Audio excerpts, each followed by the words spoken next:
doctor साहब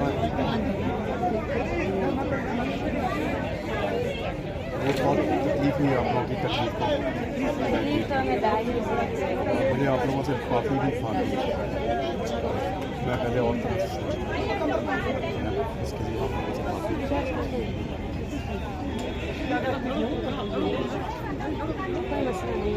दरगुजर करने वाले लोग जानता हूँ आप लोगों को चुप को महसूस कर सकता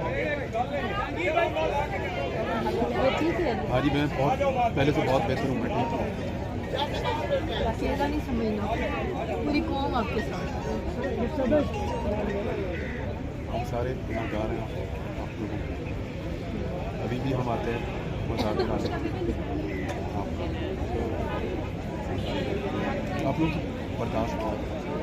मैं जब पिछले साल गया पिछले साल फ्लड आया